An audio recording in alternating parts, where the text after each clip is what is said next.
हमारा question number 2।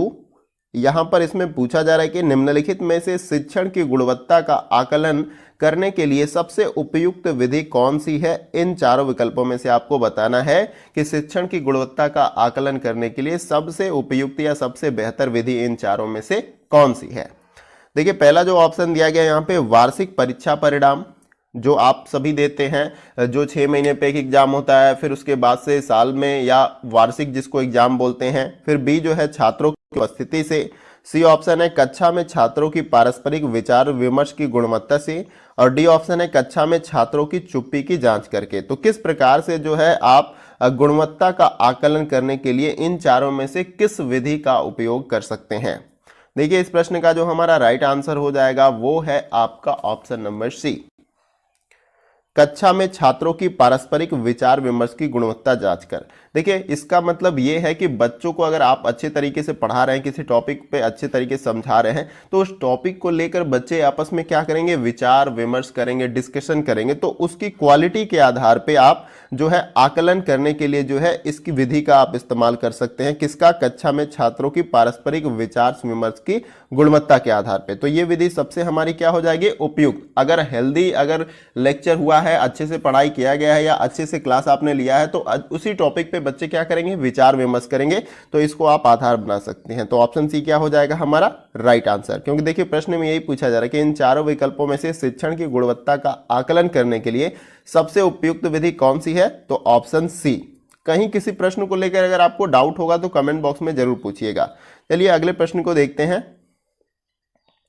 अगला question हमारा है क्वेश्चन नंबर 3। देखिए इसमें पूछा जा रहा है कि निम्नलिखित में से अधिगम के मार्गदर्शन में शिक्षक की भूमिका का न्यूनतम महत्वपूर्ण पहलू क्या है।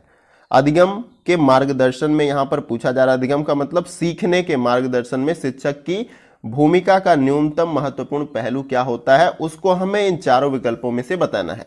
देखिए पहला जो ऑप्शन है निजी जीवन में आने वाली बाधाओं को नियंत्रित करने की अंतर्दृष्टि का विकास करना। बी जो ऑप्शन है विद्यार्थी के लिए समुचित प्रदर्शन को दर्शाने वाले घटकों को निर्धारित करना। और सी ऑप्शन है प्रोत्साहन और नैतिक समर्थन का प्रभाव करना। और डी ऑप्शन है सतत नैदानिक और उपचारात्मक सहायता का प्रदान करना। तो इन चारों विकल्पों में से आपको सही आंसर बताना है। देखिए प्रश्न की प्रकृति को जो आप अच्छे तरीके से समझ लेते हो तो आप आंसर भी अच्छे तरीके से दे पाओगे। क्योंकि शिक्षण अभिवृत्ति में कुछ ऐसे भी प्रश्न आते हैं जिसपे आपकी सोचने की क्षमता डिपेंड करती है कि आप प्रश्नों को किस प्रकार से देख रहे हैं, किस प्रकार से सोच रहे हैं उसके बारे में, तभी आप उस प्रश्नों को सॉल्व कर पाएंगे। तो देखिए प्रश्न में यही बताया जा रहा था कि अधिगम के मार्गदर्शन में शिक्षक की भूमिका का न्यूनतम महत्वपूर्ण पहलू कौन सा है। तो इसका जो हमारा राइट आंसर है वो है आपका ऑप्शन नंबर ए, निजी जीवन में आने वाली बाधाओं को नियंत्रित करने की अंतर्दृष्टि का विकास करना जो है, यह अधिगम के मार्गदर्शन में शिक्षक की भूमिका का न्यूनतम महत्वपूर्ण पहलू होता है। इसको आप याद रखिएगा। अगला क्वेश्चन देखते हैं। अगला क्वेश्चन है क्वेश्चन नंबर 4। देखिए इसमें पूछा जा रहा है कि निम्नलिखित से उच्च शिक्षा में शिक्षक की कौन सी मुख्य भूमिका होनी चाहिए। देखिए यहाँ पे नहीं होनी चाहिए, इसको याद रखिएगा। इस प्रकार से भी प्रश्न पूछे जाते हैं एग्जाम में कि नहीं होनी चाहिए। अब कंफ्यूजन में कभी विद्यार्थी ऐसा कर देते हैं कि होना चाहिए, तो उस प्रकार से उनका ऑप्शन गलत हो जाता है। तो यहाँ पर प्रश्न में यही पूछा जा रहा है कि उच्च शिक्षा में शिक्षक की कौन सी मुख्य भूमिका नहीं होनी चाहिए, उसे बताना हमें इन चारों विकल्पों में से। तो देखिए पहला जो ऑप्शन है छात्रों को जानकारी प्रदान करना। बी ऑप्शन है छात्रों में स्वयं सीखने की प्रवृत्ति को बढ़ावा देना।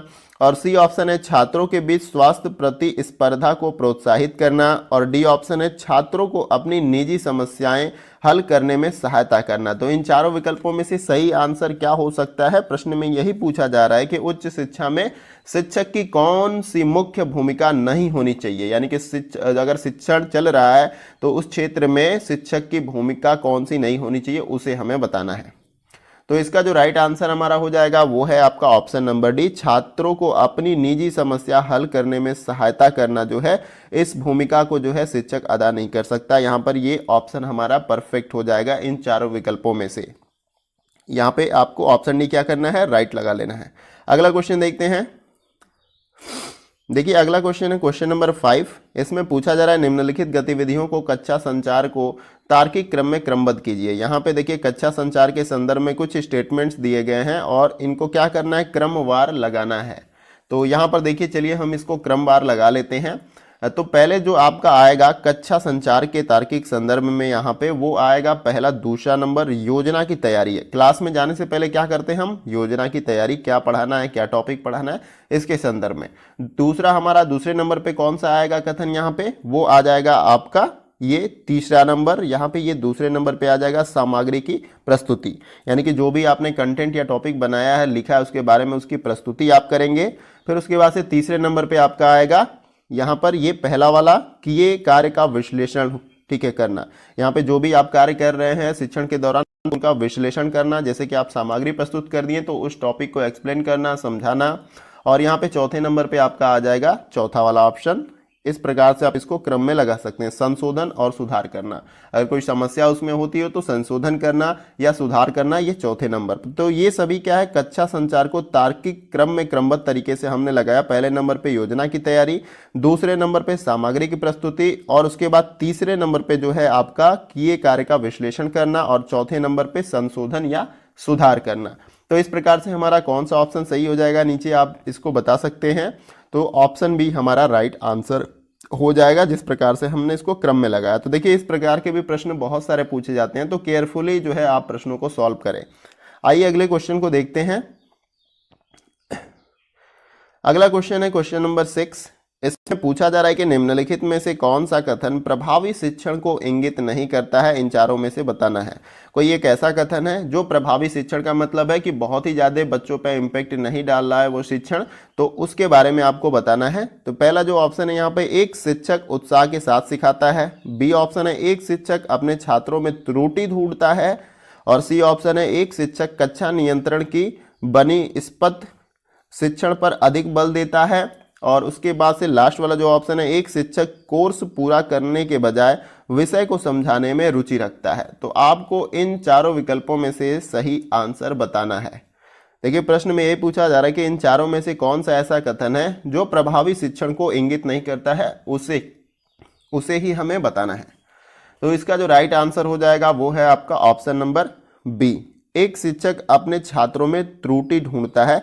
यह जो है एक प्रभावी शिक्षण के तरफ जो है इंगित नहीं करता, इसलिए ऑप्शन बी हमारा क्या है, राइट आंसर। देखिए एक शिक्षक कभी भी अपने छात्र में त्रुटि नहीं ढूंढता, उसका हमेशा यही उद्देश्य होना चाहिए, बच्चा कैसा भी हो, कमजोर हो या अच्छा सीखता हो, उन सभी का विकास बेहतर करना, उन सभी को समझाना, उन सभी के जो भी विषय के ज्ञान को है बढ़ाना। ऐसा नहीं कि उनमें बार बार त्रुटि ढूंढ के उनको डेमोलाइज करना ताकि बच्चे अगले दिन से क्लास में आए ही ना। तो ये एक गलत उद्देश्य है, ये प्रभावी शिक्षण की तरफ इंगित नहीं करता है। तो ये वाला ऑप्शन हमारा राइट हो जाएगा। अगला क्वेश्चन देखते हैं। अगला क्वेश्चन है क्वेश्चन नंबर 7। देखिए इसमें पूछा जा रहा है कि यदि कुछ छात्र परीक्षा में असफल होते हैं तो निम्नलिखित में से इसको या किसी को भी त्रुटि माननी चाहिए, यानी किसको त्रुटि माननी चाहिए। इस प्रश्न में यही पूछा जा रहा है कि यदि कुछ छात्र परीक्षा में असफल होते हैं तो निम्नलिखित में से किसकी त्रुटि माननी चाहिए, इन चारों में से ये बताना है। प्रश्न थोड़ा सा टाइप में मिस्टेक हो गया है, तो यहाँ पर आप इस प्रकार से समझ सकते हैं कि यदि कुछ छात्र परीक्षा में असफल होते हैं या फेल होते हैं तो इन चारों में से कौन ऐसा व्यक्ति होगा जो उसकी जिम्मेदारी लेगा। देखिए पहला जो ऑप्शन यहाँ पर दिया गया है शिक्षक, बी ऑप्शन है प्रधानाध्यापक, और सी ऑप्शन है स्वयं छात्र, और डी ऑप्शन है इस बात का सामान्यीकरण नहीं किया जा सकता। तो इन चारों में से सही आंसर बताना है आपको कि यदि कुछ छात्र परीक्षा में फेल होते हैं तो उसकी जिम्मेदारी इन चारों में से कौन लेगा, या असफल होने का कारण किसको माना जाएगा। तो इसका जो हमारा राइट आंसर हो जाएगा वो है आपका ऑप्शन नंबर डी, इस बात का सामान्यीकरण नहीं किया जा सकता। देखिए किस प्रकार से नहीं किया जा सकता, शिक्षक भी जो है इस सब मतलब बच्चे अगर असफल हो रहे हैं तो शिक्षक की भी त्रुटि नहीं हो सकती है, हो सकता है शिक्षक ने बेहतर पढ़ाया हो, बच्चे ने नहीं पढ़ा हो। फिर बी ऑप्शन है यहाँ पे प्रधानाचार्य क्लासरूम में जाके पढ़ाता नहीं है, तो यहाँ यह भी जिम्मेदारी नहीं ले सकता असफल होने का कारण। और सी जो है स्वयं छात्र। तो इन तीनों में से कोई जो है इस जो त्रुटि हुई है असफल होने की, इसकी जिम्मेदारी नहीं ले सकता है। तो इसलिए हमारा चौथा नंबर का जो ऑप्शन है इस बात का सामान्यीकरण नहीं किया जा सकता, यानी कि इसको क्लियर नहीं किया जा सकता कि किसकी कमी से बच्चे फेल हुए हैं। तो यहाँ पे स्वयं छात्र की भी कमी हो सकती है या प्रधानाध्यापक की भी कमी कि टीचर पे दबाव नहीं है, टीचर क्लास नहीं ले रहा, अच्छे से पढ़ा नहीं रहा है, या तो शिक्षक की जिम्मेदारी भी हो सकता है कि उसने विषय के बारे में अच्छे से नहीं पढ़ाया हो। तो कोई भी कारण इन तीनों में से हो सकता है, लेकिन हम ये कंफर्म होकर नहीं कह सकते कि स्वयं छात्र की समस्या रही होगी या छात्र ने पढ़ाई नहीं की होगा, इसकी वजह से वो फेल हो गया। तो इस प्रकार से हमारा ऑप्शन डी राइट आंसर होगा। अगर परीक्षा में ये प्रश्न पूछा जाए तो आपको ऑप्शन डी ही लगाना है और कोई भी ऑप्शन नहीं लगाना है। अगला क्वेश्चन देखते हैं। अगला क्वेश्चन है क्वेश्चन नंबर 8। देखिए इसमें पूछा जा रहा है कि एक शिक्षक छात्रों का ध्यान आकर्षित करने में सक्षम नहीं है, ऐसी स्थिति में शिक्षक को कौन सा कदम उठाना चाहिए, इन चारों में से बताना है आपको। एक शिक्षक जो है छात्रों का ध्यान आकर्षित करने में सक्षम नहीं है, यानी कि अगर वो क्लासरूम में पढ़ाने जा रहा है तो बच्चे इंटरेस्ट के साथ अच्छे तरीके से क्लास अटेंड नहीं कर रहे हैं या जो कुछ भी वो बता रहे हैं वो समझने का प्रयास नहीं कर रहे हैं। तो ऐसी स्थिति में शिक्षक को कौन सा स्टेप लेना चाहिए, आपको कौन सा कदम उठाना चाहिए, आपको ये बताना है इन चारों में से। पहला देखिए ऑप्शन दिया गया, अपने शिक्षण विधि का मूल्यांकन करें और उसमें आवश्यकता अनुसार सुधार करें। और बी ऑप्शन है पद से इस्तीफा देना चाहिए। और सी ऑप्शन दिया गया है अपने विद्यार्थियों की त्रुटि ढूंढनी चाहिए। और डी ऑप्शन है आज्ञापूर्वक ध्यान देने के लिए कहना। तो इन चारों में से आपको सही आंसर बताना है। तो इसका जो राइट आंसर हो जाएगा हमारा वो है आपका ऑप्शन नंबर ए, अपने शिक्षण विधि का मूल्यांकन करें और उसमें आवश्यकता अनुसार सुधार करें। तो देखिए ये सबसे बेहतर यहाँ पे ऑप्शन हमारा ऑप्शन ए है। प्रश्न में यही पूछा जा रहा है कि एक शिक्षक छात्रों का ध्यान आकर्षित नहीं करता, यानी उसकी क्लास में बच्चे अच्छे तरीके से इंटरेक्ट होकर क्लास को नहीं अटेंड करते, तो उस स्थिति में शिक्षक को कौन सा कदम उठाना चाहिए। तो अपने जो शिक्षण विधि है उसका मूल्यांकन करना चाहिए कि क्या मैं लेक्चर ही दिए जा रहा हूं और बच्चा समझ नहीं पा रहा है। तो हो सकता है कि आप मूल्यांकन जब करेंगे अपने शिक्षण विधि का तो उसमें कुछ आप सुधार करेंगे और उसके बाद से आपकी क्लास इंटरेस्टिंग हो जाएगी। तो अगर कोई कमी है तो उसमें सुधार किया जा सकता है, चाहे शिक्षक हो, विद्यार्थी हो, कोई भी हो। तो सुधार सबसे बेस्ट ऑप्शन होता है। तो यहां पर ऑप्शन ए हमारा राइट आंसर हो जाएगा इस प्रश्न का। अगले क्वेश्चन को देखते हैं। देखिए अगला क्वेश्चन हमारा है क्वेश्चन नंबर 9। इसमें पूछा जा रहा है कि एक शिक्षक का प्राथमिक कार्य क्या होता है, इन चारों में से। पहला ऑप्शन है निर्धारित पाठ्यक्रम को पढ़ाना, बी ऑप्शन है छात्रों का मार्गदर्शन करना और सीखने के लिए प्रेरित करना, और सी ऑप्शन है यहाँ पे नैदानिक और उपचारात्मक सहायता प्रदान करना, और डी ऑप्शन है बड़ों की आज्ञा मानने की प्रवृत्ति को विकसित करना। तो इन चारों में से आपको यह बताना है कि एक शिक्षक का प्राथमिक कार्य क्या हो सकता है इन चारों में से। तो इसका जो राइट आंसर हो जाएगा वो है आपका ऑप्शन नंबर बी, छात्रों का मार्गदर्शन करना और सीखने के लिए प्रेरित करना जो है एक शिक्षक का प्राथमिक कार्य होता है। आपको ये याद रखना है, छात्रों का उसको निरंतर मार्गदर्शन करना है और उन्हें सीखने के लिए हमेशा प्रेरित करना है। क्योंकि देखिए बच्चे नासमझ होते हैं लेकिन टीचर समझदार होते हैं, तो इसलिए शिक्षक का दायित्व होता है कि बच्चों को सीखने के लिए वो प्रेरित करे और कोई समस्या आए तो उनका उचित मार्गदर्शन भी करे। तो ऑप्शन बी क्या हमारा हो जाएगा राइट आंसर। अगला क्वेश्चन देखते हैं। देखिए अगला क्वेश्चन है क्वेश्चन नंबर 10। इसमें पूछा जा रहा है कि निम्नलिखित में से कौन सा कथन एक असफल शिक्षक व्यवहार के आयाम को चित्रित करता है, इन चारों में से बताना है। पहला जो ऑप्शन यहाँ पे दिया गया है छात्रों को सदैव प्रेरित करता है, बी ऑप्शन है अनुकूल और प्रगतिशील दृष्टिकोण, और सी ऑप्शन है छात्रों के प्रति उदासीन रवैया एवं पूर्ण रूप से दिनचर्या पर केंद्रित, डी ऑप्शन है समझ और सहानुभूति। प्रश्न को एक बार और क्लियर तरीके से समझ लीजिए कि पूछा जा रहा है कि इन चारों में से कौन सा ऐसा कथन है जो एक असफल शिक्षक व्यवहार के आयाम को चित्रित करता है। अगर कोई शिक्षक असफल हुआ है तो उसके एक आयाम को यहाँ पर प्रदर्शित करता है या चित्रित करता है, आपको वही ऑप्शन बताना है। तो इसका जो राइट आंसर हमारा हो जाएगा वो है आपका ऑप्शन नंबर सी, छात्रों के प्रति उदासीन रवैया एवं पूर्ण रूप से दिनचर्या पर केंद्रित। यानी कि छात्रों से अच्छा बिहेवियर नहीं है, ये भी कारण हो सकता है कि एक शिक्षक का जो है व्यवहार असफल हो सकता है, यानी असफल शिक्षक का व्यवहार के अंतर्गत इसको ले सकते हैं। और उसके साथ पूर्ण रूप से दिनचर्या पर केंद्रित रहना, यानी कि बच्चे लेट थोड़ा सा हो गए तो उनको क्लास से बाहर निकाल देना, जो टाइम टेबल उन्हें मिल गया है टीचर को उसी अकॉर्डिंग फॉलो करना, ऐसा नहीं कि उनमें थोड़ा सा एडजस्ट कर लेना। तो ये जो है कारण सबसे आपका परफेक्ट हो जाएगा इस प्रश्न के अकॉर्डिंग। प्रश्न में यही पूछा है कि कौन सा कथन जो है एक असफल शिक्षक व्यवहार के आयाम को चित्रित करता है। तो ये जो है आपका ऑप्शन सी सबसे राइट आंसर हो जाएगा। अगला क्वेश्चन देखते हैं। अगला क्वेश्चन है क्वेश्चन नंबर 11। देखिए इसमें पूछा जा रहा है कि निम्नलिखित में से कौन सा कथन एक अच्छे शिक्षक के संदर्भ में सही है, आपको ये बताना है। पहला जो ऑप्शन है कक्षा में पढ़ाए जाने वाले विषय का अवलोकन प्रदान करना चाहिए, बी ऑप्शन है अच्छा संचार कौशल होना चाहिए, और सी ऑप्शन है अपने विषय पर अच्छी पकड़ होनी चाहिए, और डी ऑप्शन है उपरोक्त में से सभी। तो आपको क्या बताना है यहाँ पे चारों विकल्पों में से कि कौन सा ऐसा कथन है जो एक अच्छे शिक्षक के संदर्भ में सही हो सकता है। तो इसका जो राइट आंसर होगा वो है आपका ऑप्शन नंबर डी, उपरोक्त में से सभी। पहला देखिए क्या बताया कि कक्षा में पढ़ाए जाने वाले विषय का अवलोकन प्रदान करना, यानी कक्षा को बहुत बेहतर तरीके से डील करना। और यहाँ पे बी ऑप्शन है अच्छा संचार कौशल होना चाहिए, यानी कि जो कुछ भी आप बता रहे हैं वो अच्छे तरीके से विद्यार्थी तक पहुंच पाए, आपकी भाषा स्पष्ट हो, जो शब्दों का आप चयन करते हैं समझाने के लिए वो भी क्लियर हो। तो अच्छा संचार कौशल रहेगा तभी जो है अपने इंफॉर्मेशन को आप विद्यार्थी तक पहुंचा पाओगे। सी जो ऑप्शन है अपने विषय पर अच्छी पकड़ होनी चाहिए। देखिए संचार कौशल तो ठीक है, लेकिन जो नॉलेज आप डिलीवर्ड करने वाले हो, जो नॉलेज आप एक्सप्रेस करके विद्यार्थी तक पहुंचाने वाले हो, उस नॉलेज का जो है पकड़ या उसकी समझ या उसका ज्ञान आपके पास बेहतर होना चाहिए। तो इस प्रकार से ऑप्शन डी हमारा क्या हो जाएगा, राइट आंसर, यानी कि सभी ऑप्शन आपके सही हैं एक अच्छे शिक्षक के संदर्भ में। अगला क्वेश्चन देखते हैं।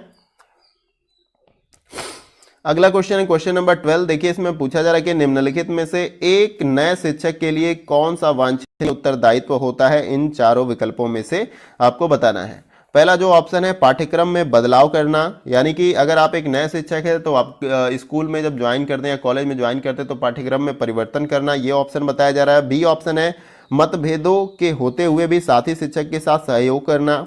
सी ऑप्शन है संस्थान की कार्यप्रणाली का अनुसरण करना। और डी ऑप्शन है उपरोक्त में से कोई भी ऑप्शन आपका सही नहीं है। देखिए इस प्रश्न का जो हमारा राइट आंसर हो जाएगा वो है आपका ऑप्शन नंबर बी, मतभेद के होते हुए भी साथी शिक्षक के साथ सहयोग करना। प्रश्न में क्या पूछा गया है कि इन चारों विकल्पों में से कौन सा ऑप्शन ऐसा है जो एक नए शिक्षक के लिए वांछनीय उत्तरदायित्व है, यानी कि एक नया शिक्षक है तो जो स्टाफ है वहाँ के किस प्रकार से उसके साथ बिहेव करते हैं। तो अगर कोई मतभेद भी आपका होता है उनके साथ तो आपको क्या करना चाहिए, सहयोग करना चाहिए। क्या करना चाहिए, अपने साथी शिक्षक के साथ सहयोग करना चाहिए, यानी पढ़ाने के उसके कार्यक्रम में हेल्प करनी चाहिए, बच्चों को समझने में हेल्प करनी चाहिए। तो ये बी ऑप्शन हमारा राइट आंसर हो जाएगा इस प्रश्न के संदर्भ में। आप अगर शिक्षक होंगे तो बहुत बार आप कॉलेज में जाते होंगे, स्कूल्स में आप अगर पहली बार ज्वाइन करते हैं जाते हैं तो देखते हैं कुछ शिक्षक ऐसे होते हैं जो आपके साथ बिहेव अच्छा नहीं करते हैं, लेकिन उस स्थिति में शिक्षक को यह करना चाहिए कि जो नया हमारा साथी शिक्षक है उसका सहयोग करना चाहिए, उसकी मदद करनी चाहिए। और कैंपस में लोगों से अच्छे से इंटरेक्ट होना चाहिए, बच्चों से किस प्रकार से वो इंटरेक्ट हो सकते हैं, समझ सकते हैं बच्चों को, उनमें हेल्प करनी चाहिए। तो ज़्यादा से ज़्यादा हेल्प करनी चाहिए, यहाँ पर ये हमारा ऑप्शन राइट हो जाएगा। अगला क्वेश्चन देखते हैं। अगला क्वेश्चन हमारा क्वेश्चन नंबर 13। देखिए इसमें पूछा जा रहा है कि निम्नलिखित में से शिक्षक के लिए प्रारंभिक अवस्था में विफलता का मुख्य कारण किस क्षेत्र से संबंधित है, इन चारों में से बताना है। पहला जो ऑप्शन है पारस्परिक संबंध से, बी ऑप्शन है शाब्दिक क्षमता से, और सी ऑप्शन है शिक्षक का ज्ञान, और डी ऑप्शन है छात्रों के साथ कठोर व्यवहार। प्रश्न में क्या पूछा जा रहा है कि शिक्षक के लिए प्रारंभिक अवस्था में विफलता का मुख्य कारण किस क्षेत्र से संबंधित है। अगर प्रारंभिक अवस्था में शिक्षक विफल हो जाता है पढ़ाने में तो उसका मुख्य कारण किस क्षेत्र से संबंधित है, इन चारों में से आपको बताना है। देखिए इसका जो राइट आंसर हमारा हो जाएगा वो है आपका ऑप्शन नंबर सी, शिक्षक का ज्ञान। देखिए एक बार कमेंट आया था हमारे यहाँ पर, बच्चे ने कमेंट किया था कि सर नहीं शिक्षक का ज्ञान नहीं, शिक्षक का जो कौशल होता है, पढ़ाने का स्किल होता है वो मैंडेटरी है, जरूरी है एक अच्छे शिक्षक या सफल शिक्षक बनने के लिए। तो देखिए सर ऐसा होता है कि अगर हमारे पास नॉलेज नहीं रहेगा तो हम उसको कैसे एक्सप्रेस करके आगे पहुँचाएंगे। शिक्षण कौशल जो है आप सीख सकते हैं, आप देखते हैं आप बीटीसी करते हैं, डीएलएड करते हैं या बीएड करते हैं तो उसमें आपको शिक्षण का एक यूनिट दिया जाता है जिसमें आप शिक्षण के संदर्भ में बहुत कुछ जानकारी प्राप्त करते हैं, समझते हैं कि बच्चों को कैसे समझते हैं, बच्चों को कैसे पढ़ाते हैं, तो उसको आप सीख सकते हैं मेहनत करके। ज्ञान को आपको कलेक्ट करना पड़ेगा, इसके लिए समय लगता है आप अपने विषय के महारत होने में। तो शिक्षक का ज्ञान होना बहुत ही आवश्यक है, अगर ज्ञान नहीं रहेगा तो वो असफल निश्चित रूप से हो जाएगा। तो यहाँ पर सी ऑप्शन आपका राइट है, शिक्षण कौशल भी मैंडेटरी है लेकिन ये सेकंड स्टेप पे आप इसको ले सकते हैं, सेकंड नंबर पे। तो पहले शिक्षक को ज्ञान होना चाहिए, उसके बाद शिक्षण के जो कौशल होते हैं कैसे उसको पढ़ाना है वो आना चाहिए। तो यहाँ पर ऑप्शन सी हमारा क्वेश्चन नंबर 13 का या 13 का सही हो जाएगा। अगला क्वेश्चन देखते हैं। देखिए अगर कोई भी डाउट हो, जैसे उसमें कमेंट बॉक्स में एक विद्यार्थी ने जो है कमेंट किया, उसको कोई डाउट था, तो उसी प्रकार से आपको भी अगर कोई डाउट होता है क्वेश्चन को लेके या किसी और टॉपिक से आपके एग्जाम से, तो आप क्वेश्चन कर सकते हैं। अगला क्वेश्चन हमारा है क्वेश्चन नंबर 14। देखिए इसमें पूछा जा रहा है निम्नलिखित में से किसको मुक्त प्रगति शिक्षा पर आधारित मिरम्बका स्कूल विचारधारा का प्रतिपादक कहा जाता है। मिरम्बका, इन चारों में से बताना है आपको।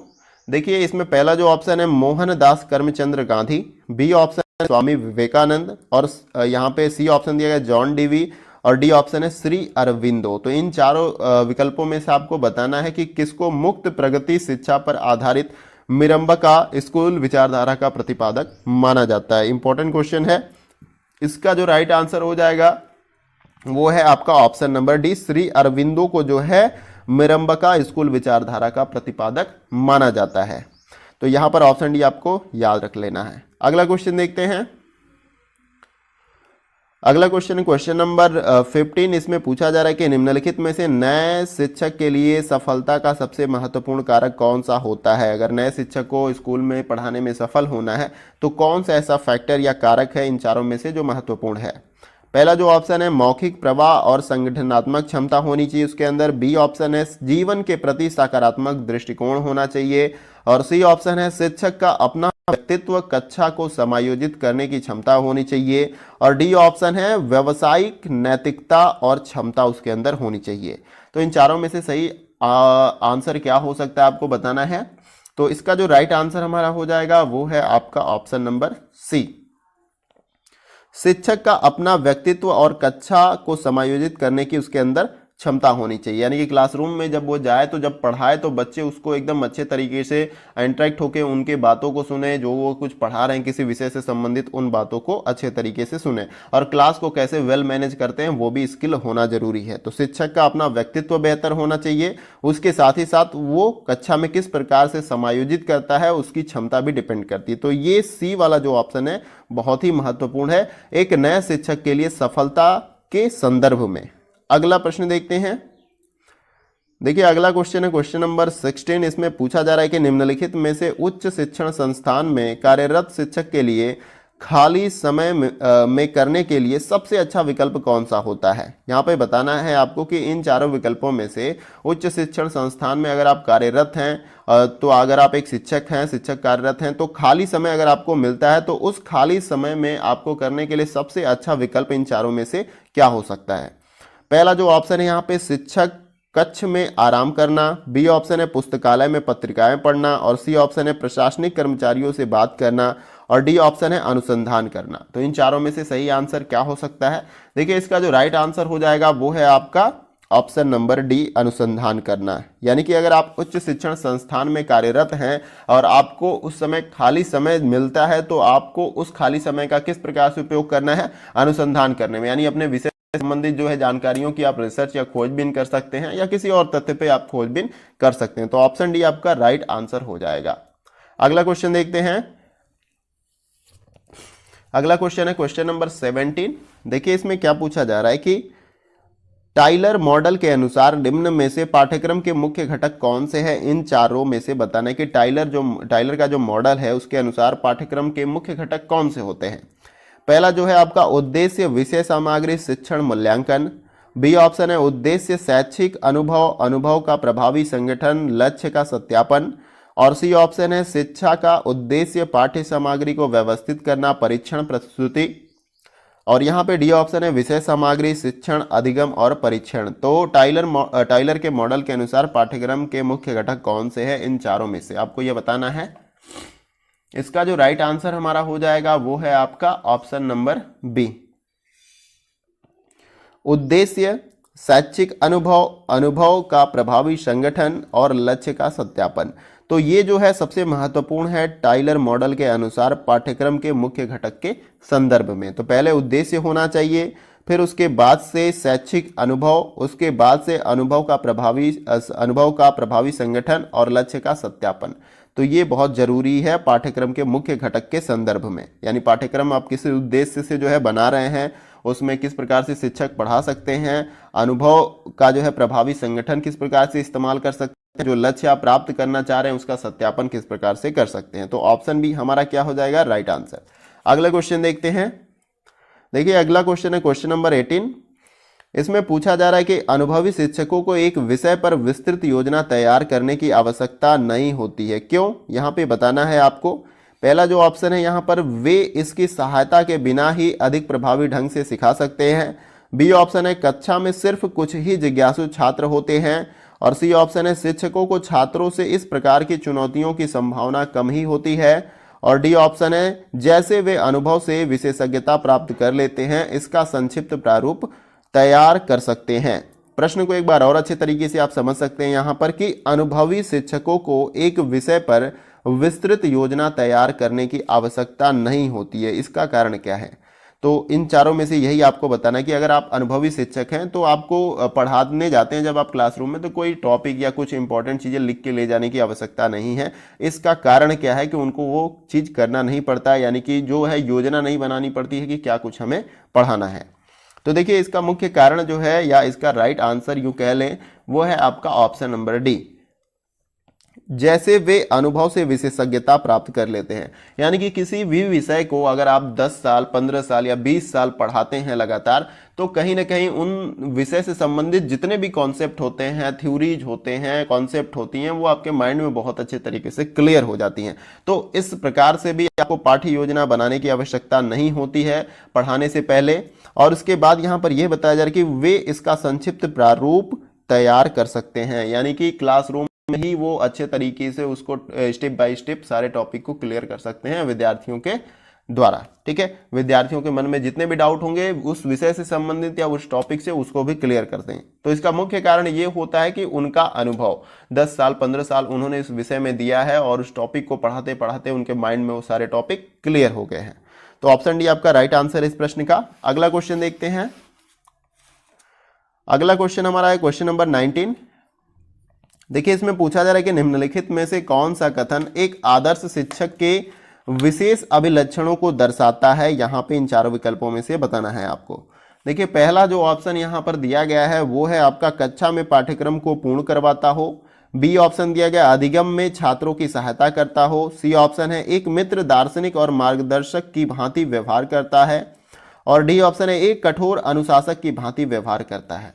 तो इन चारों विकल्पों में से आपको क्या बताना है कि इनमें से कौन सा ऐसा कथन है जो एक आदर्श शिक्षक के विशेष अभिलक्षणों को दर्शाता है। देखिए इसका जो सही आंसर हमारा हो जाएगा वो है आपका ऑप्शन नंबर सी, एक मित्र की भांति। यानी कि कोई भी विद्यार्थी किसी की अगर समस्या है विषय से लेकर या उसके पर्सनल लाइफ से, तो एक मित्र की भांति उसका सॉल्यूशन करता है। दार्शनिक और मार्गदर्शक की भांति व्यवहार करता है। दार्शनिक और जो मार्गदर्शक होता है उस तरह से शिक्षक क्या करता है, व्यवहार करता है। एक आदर्श शिक्षक आपको याद रखना है, एक आदर्श शिक्षक किस प्रकार का व्यवहार करता है, मार्गदर्शक की भांति व्यवहार करता है, एक मित्र की तरह और एक दार्शनिक की तरह। प्रश्न में अगर पूछे तो आपको यही ऑप्शन जो है सही लगाना है। अगला क्वेश्चन देखते हैं। अगला क्वेश्चन है क्वेश्चन नंबर 20। देखिए इसमें पूछा जा रहा है कि निम्नलिखित में से किन कारणों की वजह से शिक्षा का क्षेत्र संघर्षों और भ्रांतियों से घिर चुका है, आपको बताना है। यानी कि आज के हमारे इस समाज में आप शिक्षा का पूरा सिस्टम देखें, इंफ्रास्ट्रक्चर देखें, तो वो संघर्षों और भ्रांतियों से घिर चुका है। तो उसका कारण क्या है, इसका क्या समस्या है, आपको इन चारों में से बताना है। पहला जो ऑप्शन है व्यक्तिपरक व्याख्या। बी ऑप्शन है समस्याओं के निदान के लिए कठोर वैज्ञानिक जांच का अभाव। सी ऑप्शन है अच्छी शिक्षण विधियों का अभाव। डी ऑप्शन है उपरोक्त में से सभी। तो देखिए इस प्रश्न का जो हमारा राइट आंसर हो जाएगा वो है आपका ऑप्शन नंबर बी, समस्याओं के निदान के लिए कठोर वैज्ञानिक जांच का अभाव। यानी कि अगर कोई समस्या होती भी है तो उसका निदान किस प्रकार से किया जाए, उसके लिए वर्तमान समय में कठोर वैज्ञानिक जांच का अभाव है, जिसके कारण से आज का ये जो शिक्षा का पूरा हमारा इंफ्रास्ट्रक्चर है या शिक्षा का पूरा जो क्षेत्र है वो संघर्ष और भ्रांतियों से घिर चुका है। तो ऑप्शन बी क्या हो जाएगा आपका राइट आंसर। अगला क्वेश्चन देखते हैं। देखिए अगला क्वेश्चन है क्वेश्चन नंबर 21। इसमें पूछा जा रहा है निम्नलिखित में से एक शिक्षक को पाठ्य योजना के परिचयात्मक अंश में छात्रों से क्या अपेक्षा रखनी चाहिए। इन चारों में से आपको बताना है। पहला जो ऑप्शन है अभी हस्तांकित कार्य, जिसको असाइनमेंट भी कहते हैं। बी जो ऑप्शन है अभिक्षमता विकसित करना। और सी ऑप्शन है ध्यान आकर्षित करना। और डी ऑप्शन है कौशल विकसित करना। प्रश्न में यही आपसे स्पष्ट रूप से पूछा जा रहा है कि इन चारों में से कौन सा विकल्प एक शिक्षक को पाठ्य योजना के परिचयात्मक अंश में छात्रों से क्या अपेक्षा रखनी चाहिए। तो देखिए छात्रों से हमें जो अपेक्षा रखनी चाहिए वो है आपका ऑप्शन नंबर सी, ध्यान आकर्षित करना। तो ये जो है इंपॉर्टेंट होता है आपका ऑप्शन नंबर सी, ध्यान आकर्षित करना। ये राइट आंसर हो जाएगा इस क्वेश्चन का। अगला क्वेश्चन देखते हैं। देखिए अगला क्वेश्चन है क्वेश्चन नंबर 22। इसमें पूछा जा रहा है कि प्रौद्योगिकी के विकास को ध्यान में रखते हुए भविष्य में एक शिक्षक की क्या भूमिका होनी चाहिए इन चारों में से। जो प्रौद्योगिकी हमारी डेवलप हो रही है, जो टेक्नोलॉजी डेवलप हो रही है, इस विकास को ध्यान में रखते हुए भविष्य में एक शिक्षक की क्या भूमिका होनी चाहिए। पहला जो ऑप्शन है जानकारी प्रदान करना, बी ऑप्शन है नई पाठ्य पुस्तकों को विकसित करना, सी ऑप्शन है छात्रों का मार्गदर्शन करना और डी है शिक्षण में इंटरनेट का उपयोग करना। तो इन चारों में से सही आंसर क्या हो सकता है आपको बताना है। देखिए इसका जो राइट आंसर हो जाएगा वो है आपका ऑप्शन नंबर सी, छात्रों का मार्गदर्शन करना। अगर प्रौद्योगिकी विकास हो रहा है तो देखिए डिस्ट्रैक्शन भी बहुत ज़्यादा बढ़ रहा है। अगर टेक्नोलॉजी से आप पढ़ाई कर रहे हैं अच्छी बात है, लेकिन वहाँ पे आप देखेंगे कि डिस्ट्रैक्शन भी, यानी कि आपका ध्यान भटकने जैसे समस्या बहुत ज़्यादा आती है। जब आप कॉन्सेंट्रेट करते हैं उस पर कुछ एड्स आते हैं, फिर क्या होता है आप डिस्ट्रैक्ट होते हैं। तो छोटे बच्चों में ज़्यादातर ये समस्या हो सकती है क्योंकि वो तुरंत डिस्ट्रैक्ट हो सकते हैं। तो इसमें क्या करना चाहिए शिक्षक को, छात्रों का उचित मार्गदर्शन करना चाहिए अगर इस प्रकार की समस्या हो। देखिए यहाँ पर प्रश्न में यही पूछा गया कि प्रौद्योगिकी के विकास को ध्यान में रखते हुए भविष्य में एक शिक्षक की क्या भूमिका होनी चाहिए। तो छात्रों का मार्गदर्शन करने की जो है महत्वपूर्ण भूमिका होनी चाहिए। ऑप्शन सी इसका क्या हो जाएगा राइट आंसर। अगला क्वेश्चन देखते हैं। अगला क्वेश्चन है क्वेश्चन नंबर 23। देखिए इसमें पूछा जा रहा है कि निम्नलिखित में से कौन सा शिक्षण अधिगम का स्तर नहीं है, इन चारों विकल्पों में से बताना है। पहला जो ऑप्शन है यहाँ पे विभेदन स्तर, बी है स्मृति स्तर और सी है चिंतनशील स्तर और डी है बोध स्तर। तो देखिए यहाँ पर सबसे जो हमारा राइट आंसर हो जाएगा, सबसे यहाँ पे अच्छा जो विकल्प है इस ऑप्शन का वो हो जाएगा आपका ऑप्शन नंबर ए, विभेदन स्तर। देखिए यहाँ पर आपने सभी का नाम सुना है, स्मृति स्तर की पहले शिक्षा होती है, फिर उसके बाद जो होता है आपका बोध स्तर और उसके बाद चिंतनशील स्तर का। ठीक है, तो ये तीनों का आपने नाम सुना है, लेकिन ये विभेदन स्तर का आपने नाम नहीं सुना होगा। इस प्रकार का कोई स्तर नहीं होता है शिक्षण का, इसलिए हमारा ये क्या हो जाएगा आपका राइट आंसर, क्योंकि यहाँ पर यही पूछा जा रहा है कि कौन सा शिक्षण अधिगम का स्तर नहीं है, तो ऑप्शन ए। अगला क्वेश्चन देखते हैं।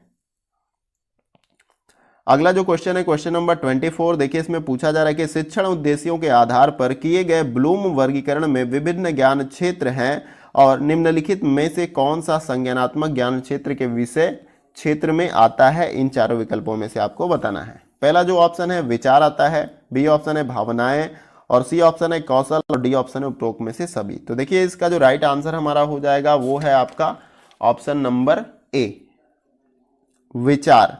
तो यहाँ पर जो ब्लूम का वर्गीकरण किया गया है शिक्षण उद्देश्यों का, उसमें विचार जो है ये नहीं आता है, बाकी भावनाएं कौशल और यहाँ पे ये दोनों आता है, लेकिन विचार नहीं आता है संज्ञानात्मक ज्ञान क्षेत्र के अंतर्गत। तो यहाँ पर आपका option number A right answer हो जाएगा, क्योंकि विचार जो है इस वर्गीकरण के अंतर्गत नहीं आता है। तो आपको ये राइट आंसर लगाना है। अगला क्वेश्चन देखते हैं। अगला जो क्वेश्चन है क्वेश्चन नंबर 25। देखिए इसमें पूछा जा रहा है कि निम्नलिखित में से किस महापुरुष द्वारा एकीकृत शिक्षा की अवधारणा को प्रतिपादित किया गया है, इन चारों विकल्पों में से बताना है। देखिए पहला जो ऑप्शन है श्री अरबिंदो के द्वारा, बी ऑप्शन है महात्मा गांधी के द्वारा या स्वामी विवेकानंद या स्वामी दयानंद यहाँ पे है सी ऑप्शन, और चौथा है आपका स्वामी विवेकानंद। तो किस महापुरुष के द्वारा एकीकृत शिक्षा की अवधारणा को प्रतिपादित किया गया है, तो इसका जो राइट आंसर हो जाएगा वो है आपका option number A, Shri Aurobindo के द्वारा जो है एकीकृत शिक्षा की अवधारणा को प्रतिपादित किया गया है। तो आपको याद कर लेना है, अगर प्रश्न में पूछे कि एकीकृत शिक्षा की अवधारणा को किसने प्रतिपादित किया है, तो श्री अरविंदो महोदय ने इसको प्रतिपादित किया है, ये याद रखना है। अगला क्वेश्चन देखते हैं। अगला क्वेश्चन है क्वेश्चन नंबर 26। इसमें पूछा जा रहा है कि शिक्षा के स्तर को कैसे ऊपर उठाया जा सकता है, इसके बारे में जो है आपको आंसर देना है। पहला जो ऑप्शन है अच्छे शिक्षक की नियुक्ति से, बी ऑप्शन है स्कूल में भौतिक सुविधाएं उपलब्ध करवाकर, सी ऑप्शन है परीक्षा प्रणाली में सुधार करके और डी ऑप्शन है स्कूलों में कंप्यूटर उपलब्ध करवाकर। तो इन चारों में से आपको बताना है कि शिक्षा के स्तर को कैसे ऊपर उठाया जा सकता है, इसमें से कौन सा ऑप्शन आपका राइट हो जाता है। देखिए इसका जो राइट आंसर हो जाएगा हमारा वो है आपका ऑप्शन नंबर ए, अच्छे शिक्षकों की नियुक्ति करके जो है शिक्षा के स्तर को ऊपर उठाया जा सकता है। और कुछ भौतिक सुविधाएं कम भी रहेंगी तो चल जाएगा, लेकिन बेहतर शिक्षक रहेगा तो शिक्षा के स्तर को हम ऊपर उठा सकते हैं। अगला क्वेश्चन देखते हैं। अगला क्वेश्चन हमारा है क्वेश्चन नंबर 27।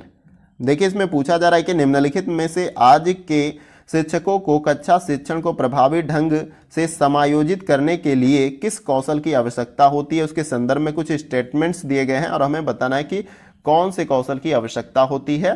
देखिए, इसका जो हमें पहले करना है कि सारे कथन को फाइंड कर लेना है कि प्रभावी ढंग से समायोजित करने के लिए किस कौशल की आवश्यकता होती है। तो यहाँ पर देखिए, सबसे पहले हमें आवश्यकता होती है यहाँ पे दूसरे नंबर का, यानी शिक्षण अधिगम में प्रौद्योगिकी का प्रयोग करें ज़्यादा से ज़्यादा।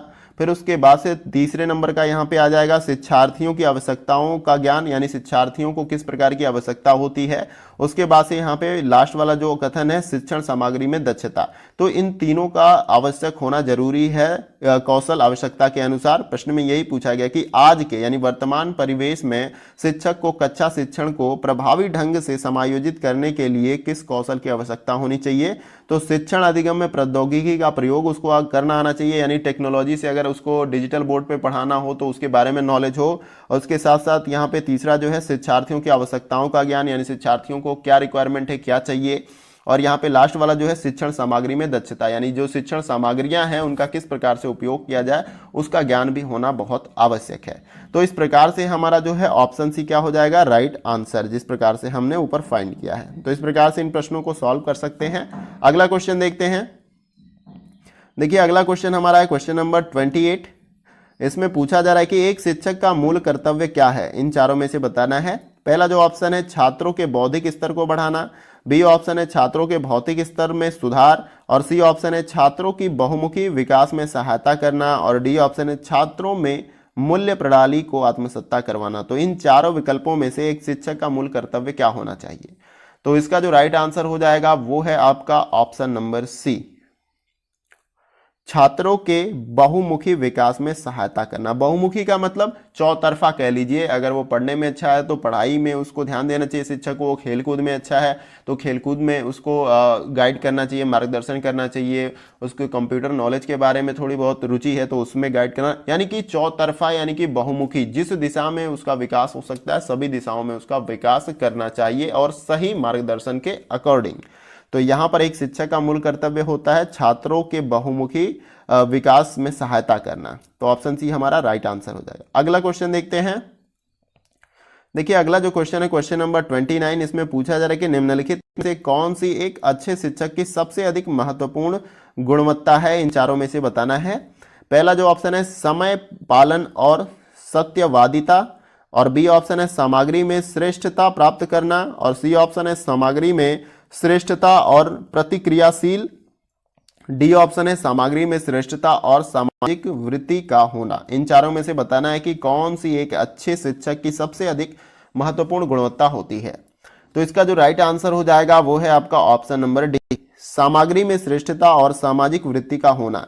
सामग्री में श्रेष्ठता का मतलब जो उसके पास नॉलेज है वो बहुत बेहतर हो किसी भी विषय का अगर वो शिक्षक है, और सामाजिक वृत्ति का मतलब आप किस प्रकार से बच्चों के साथ, टीचर्स के साथ समायोजन करते हैं, आपका बोलना चालना उसके अंतर्गत सब कुछ आ जाएगा।